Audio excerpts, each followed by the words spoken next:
Au moment où le départ des troupes françaises au Niger a été acté par Emmanuel Macron, la brutalité de l'événement était trop forte pour être facilement digérée par la France.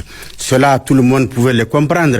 Mais ce qui était moins compréhensible, dans le feu de l'émotion, des actes qui allaient être posés par les nostalgiques de l'ancien ordre s'apparentaient d'abord à un barreau d'honneur, puis le curseur a bougé de façon accélérée vers des actes de déstabilisation de notre pays.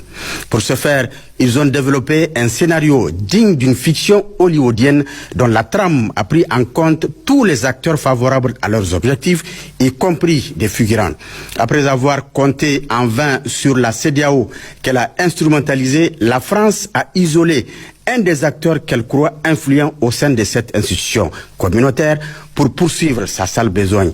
C'est ce qui explique la visite à Abuja le mois dernier de la ministre française de l'Europe et des Affaires étrangères, Catherine Colonna, où elle avait annoncé officiellement une aide financière de la France à la CEDEAO pour restaurer, soi-disant, un régime démocratique au Niger. Entre-temps, fort du soutien du peuple nigérien, le CNSP s'est concentré sur la lutte contre le terrorisme avec ses partenaires du Mali et du Burkina Faso, et les résultats engendrés sont plus que satisfaisants.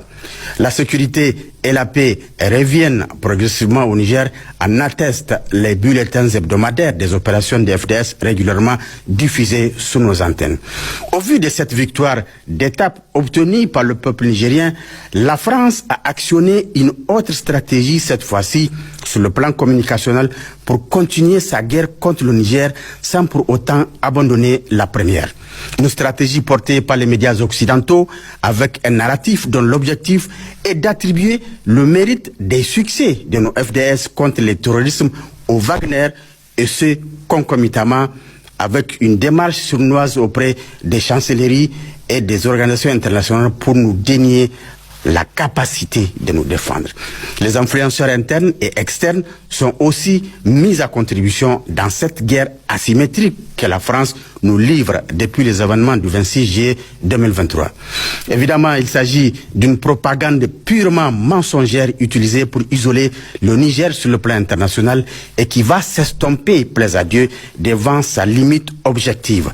Mais le combat du peuple nigérien dans son ensemble pour une souveraineté totale du Niger, ce combat, dis-je, qui s'appuie fortement sur une foi inébranlable en Dieu le Tout-Puissant, celui-là même dont seul son plan s'exécute pour ces créatures, va certainement être couronné de succès.